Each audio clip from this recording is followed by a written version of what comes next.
দিল এটা মসজিদে বাবরি, আর এটা হলো রাম মন্দির, এটা হলো ইস্যু।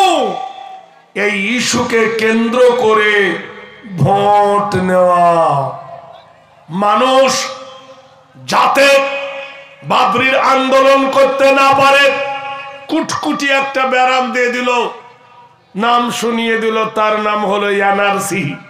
এনআরসিতে দলিল ঠিক করো, রেশন কার্ড ঠিক করো, ভোটার কার্ড ঠিক করো, প্যান কার্ড ঠিক করো, ব্যাংকের নাম ঠিক করো, বাপের নাম ঠিক করো, রেকর্ড দেখাও, পর্চা দেখাও, তোমার বাপ ছিল কে, তোমার দাদু ছিল কি, তুমি ভারতী না তুমি বিদেশি। এই গন্ডগোল পাকিয়ে যখন সবাই পাগল হয়ে ছোটে, হাজার হাজার মানুষ ছুটলো, ওগো আমার নামটা ঠিক করে দাও। কারোর নাম হলো ফকির উদ্দিন, কারোর নাম হলো ওকির উদ্দিন, কারোর নাম হলো স্বপন, কারোর নাম হলো তপন, কারোর নাম হলো বলাই, কারোর নাম হলো কলাই, কারোর নাম হলো লালু, কারোর নাম হলো লিলু মুসলমানের নাম, কারোর নাম হলো সেন্টু, কারোর নাম হলো বল্টু, কারোর নাম হলো পল্টু। মেয়েদের নাম ওই রকম সোনালি, কারোর নাম শ্যামলী, কারোর নাম হলো মমতা, কারোর নাম হলো সুজাতা, এরকম, কারোর নাম হলো পুকনি, কারোর নাম হলো চুকনি। নামের শেষ নাই, মুসলমান নাম রাখতে জানে নাই। ভাইরা, এই নাম নিয়ে গন্ডগোল। মায়ের সঙ্গে মেয়ের নাম নাই, মেয়ের সঙ্গে মায়ের নাম নাই, বাপের নাম রেখেছে শেখ, বেটার নাম রেখেছে সরকার, এত নামের গন্ডগোল।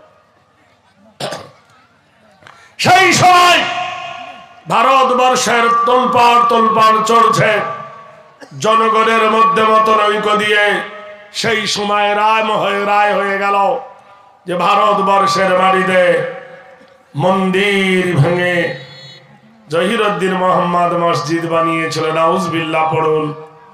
সেই জায়গায় বাবরিকে কবর দিয়ে 1800 কোটি টাকা দিয়ে মন্দির তৈরি হলো।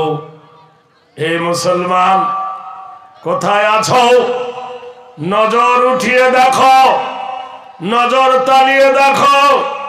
সেদিন আর বেশি দেরি নাই, ভারতবর্ষের মাটিতে রামলীলা প্রতিষ্ঠিত করার জন্য কোন মন্দির জায়গা দেয় নাই, কোন গির্জা জায়গা দেয় নাই, কোন ঘর জায়গা দেয়নি। ঘর দিল মুসলমানদের ঘর, সেই ঘরটার নাম হলো মসজিদে বাবরি। জোরে বলুন নারায়ে তাকবীর। রাম আর সীতা যখন মসজিদে ঢুকেছে, মুসলমান হতে আর বেশি দেরি নাই, ঢুকেছে যখন মুসলমানি দিয়ে কবে করিয়ে নেব। ভাইরা আমার, বন্ধুরা আমার, দোস্ত আমার, দুঃখের কোনো কারণ নাই।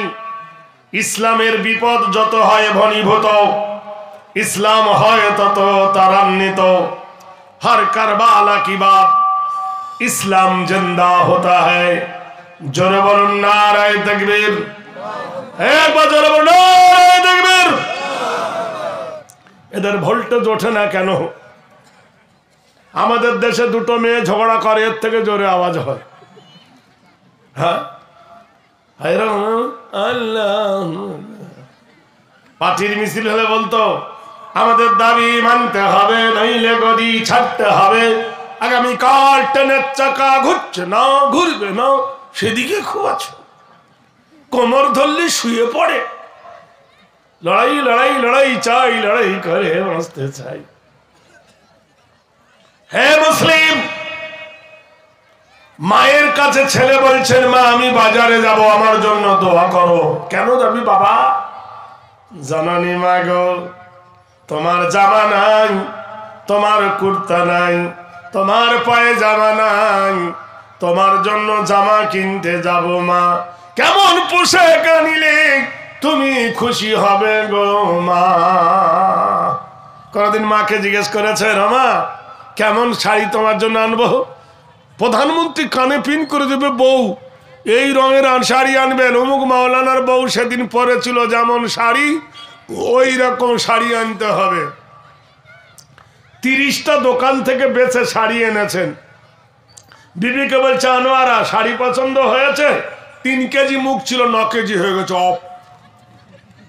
তুমি চিনতে জানো না, তুমি চিনতে জানো না। আর রিজালু কাওয়ামুনা আলান নিসা, ও নারী, তোমার উপরে তোমার স্বামীর দায়িত্ব দেওয়া হয়েছে হাকিমের ন্যায়। তুমি হলে সাম্রাজ্যের রাজা, আর তোমার রানী হলো সাম্রাজ্যের রানী। তুমি হয়েছ মাস্টার, তোমার বউ নাম সই করতে জানে না, তার নাম হলো মাস্টারনি। তুমি হলে ডিলার, তোমার বিবি হলো ডিলারনি। তুমি হলে মোড়ল, তোমার বিবি হলো মোড়লনি। তুমি হলে কি দোকানদার, তোমার বিবি হলো দোকানি। তুমি হলে ভারতবর্ষের বাড়িতে একজন রাজনৈতিক নেতা, তোমার বিবি হলো নেত্রী। এই যে তোমার গায়ে যে নামগুলো জড়িয়ে দেওয়া হয়েছে, হে নারী, তার মর্যাদা তুমি রাখো। বন্ধুগণ, দোস্তগণ, কোরআনে আল্লাহ বলছেন, কুল্লিল মুমিনিনা ইয়াগুযু মিন আবসারিহিম। হে নবী, মোমেন পুরুষকে বলে দেন, নবী, মোমেন পুরুষরা পর নারীর দিকে তাকাবে না, আর নারীদেরকে বলে দাও তারা দেখাবে না। মা বলছেন, বেটারে বাজারে যাচ্ছি, যা, তোর পছন্দ মতো নিয়ে আসবি, আমার তাতে বাধা নাই। বিবিকে ডেকে বলছে, আনোয়ারা, মনোয়ারা, জি বাজারে যাচ্ছি তো, তোমার কি কি প্রয়োজন? বিবি কেমন দেখো, যে ঘরে স্বামী স্ত্রীতে মিল আছে সেটা হলো জান্নাতের দুর্গা। স্বামীকে বিবি বলছেন, প্রাণনাথ, তোমার মনের মতন করে আমায় তুমি সাজিয়ে নাও। তোমার মনের মতো যেটা তোমার পছন্দ হবে, স্বামীর পছন্দ তো আমার পছন্দ, সেটাকে তুমি আমাকে এনে দাও। তোমার পছন্দটা আমার ভালো লাগবে, যেটা তোমার কাছে সব থেকে ভালো লাগবে। কলেজা ঠান্ডা হয়ে গেল স্বামীর। বিবির কাছ থেকে মায়ের কাছে বিদায় নিয়ে বাজারের দিকে রওনা হয়ে গেছে। তখন তো মোটর সাইকেল ছিল না, টোটো ছিল না, রিক্সা ছিল না, তখন ঘোড়ার উট ছিল। মরুর বালুর ওপর দিয়ে ঘোড়া ছুটতে পারে না, মরুর বালুর ওপর দিয়ে উট ছুটতে পারে। এই জন্য আল্লাহ বলেন, ওয়াইজালি বিলি, আল্লাহ কোরআন শরীফের মধ্যে বলছেন, ইবিলি কাইফা খুলিকাত, ওয়াইলালি বিলি কাইফা খুলিকাত। আমি উটকে বড় রহস্যময় করে বানাইছি। উট হলো মরুর জাহাজ। তপ্ত বালুর গরমে পা রাখা যায় না, কিন্তু উটের পা মরুর বালুর ওপর তার গরম লাগে না। আমাদের দেশে একজন একটা উট পুষেছিল, ছোট্ট বাচ্চা। প্রচন্ড গরমে উটটাকে দেখতাম হাই রোডের ওপর গিয়ে শুয়ে থাকতো, মাটিতে শুতো না।